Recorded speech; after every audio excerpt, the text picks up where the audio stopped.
Listening to the Charlie Kirk Show. All right, welcome back to Real America's Voice. Again, as I said, we're trying to get back to a little bit of regular order, and I just want to say again, thank you to our advertising partners that have been so gracious and patient with us, and thank you to the audience, and give us a little grace as we remember how to do regular order, and but I'm really honored by this next partner, and that would be Real America. Real America's Voice is our network partners, so we appreciate them too. But WhyRefi. Now, WhyRefi was actually one of the folks was there that day with his daughter, and when Charlie was assassinated, that's how much they cared about our campus tours, and they sponsored the entire campus tours. And as soon as all this happened, they called us and said, you know what?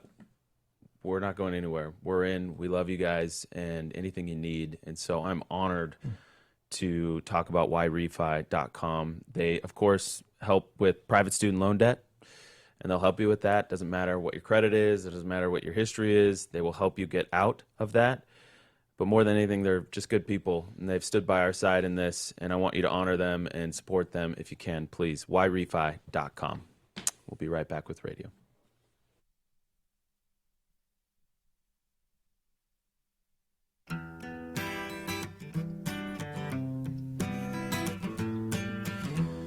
All right, welcome back to the Charlie Kirk Show, radio stations across the country. I'm here with Pastor Mark Driscoll and Pastor Josh McPherson.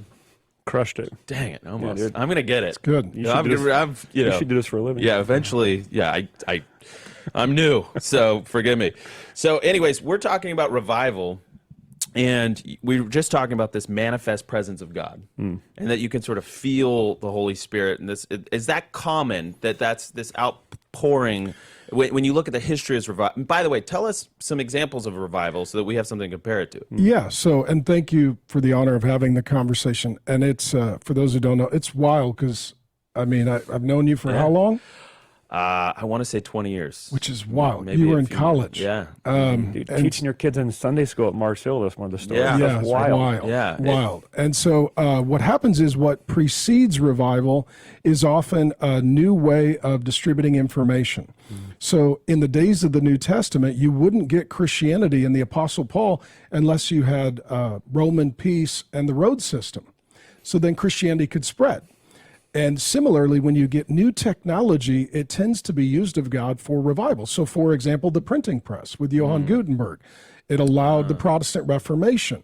Then comes the advent of technology that allows people to meet in stadiums. Well, now you get the Billy Grahams. He couldn't do that before. You get radio. Now you're getting to go into countries and closed areas. Then you get television, and now it's a new opportunity.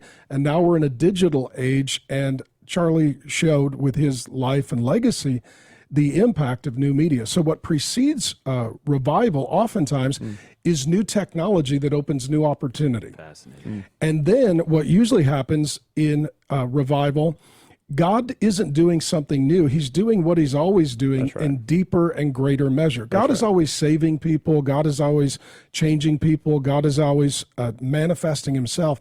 But in a revival, it goes from like a creek to a torrent flash river. Flood. Yeah, to a flash flood. And all of a sudden it's like, okay, we're used to a few people coming to church or reading their Bible or asking about Jesus. And now all of a sudden it is a moment. And so revival is usually preceded by a moment. Yep. And in the early church, that moment was the martyrdom of Stephen, the first martyr in the New Testament. And actually, revival started first time that I remember in the Old Testament with the murder of Abel. Cain kills Abel. The first martyr in the Bible was Abel. And then it says, at that time, people began to call upon the name of the Lord. And so historically, there is a moment. Oftentimes that moment is a martyrdom, and then there's a movement. And so it goes from a moment to a movement, and now that person's life becomes their legacy, and other people are following in their footsteps and wake. With the death of Charlie Kirk and his clarity about the gospel of Jesus Christ, and him answering questions about Christ right before he was murdered, we now have a moment. The question is, will it become a movement? In 10 years, if people are still reading their Bible and still going to church and still learning about Jesus, you know you've got a movement. Historically, one of the most interesting things in the history of movements they tend to be ignited by young people. I wrote a few notes down. So Jonathan Edwards, during the Great Awakenings, he started preaching at 19. George Whitfield, 25. Circuit riders were in their 20s. The average died by their early 30s. D.L. Moody. The Methodist. The Methodists, yep. D.L. They were Moody. amazing. Rode themselves into They the rode ground. themselves. Yeah, there were certain guys that literally killed 6 horses just riding to preach. D.L. Moody, 21. Bonhoeffer, 25. Charles Haddon Spurgeon, 19. Billy Graham, 19. Charlie Kirk, 18. Charlie Kirk, 18, started proclaiming. Oh, wow. And what you see is that most revivals are led by youth. Yep. This will be shocking to people who think that it's all political and not spiritual. The United States of America was an attempt at a youth movement to spark a revival.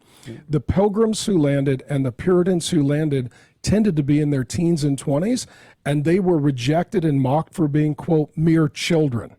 And they were coming to establish religious liberty and freedom. Historically, we saw it with the Jesus movements in the 60s and 70s. The entirety of the second... all hippies. They were all hippies and young. In the Second Great Awakening, it was mainly college kids. So when revival hits, it's new technology. It's a moment that activates a young generation that leads to a movement. And so we have all of the ingredients are here, and I hope and I pray that that is exactly what we're on the precipice of. Yeah, I just want to affirm some of your observations there. I mean, I was in the room. I was watching the analytics come through, and we would see. I mean, we did 15 billion views on social media. It's insane. In the lead up to the election, and then we basically doubled it in the spring after it. So I mean, we just, and I kept telling Charlie, I was like, you are insanely famous, man. We need to like. But you didn't really know it. No, I didn't. I kept going like it was. I tweeted really close after. We kept having to recalibrate because I just was like on a 2-year delay somehow of just how many people knew who he was, and I was like, I'm still getting used to this. We're going to take a quick radio break. We'll keep going in the stream. Don't go anywhere.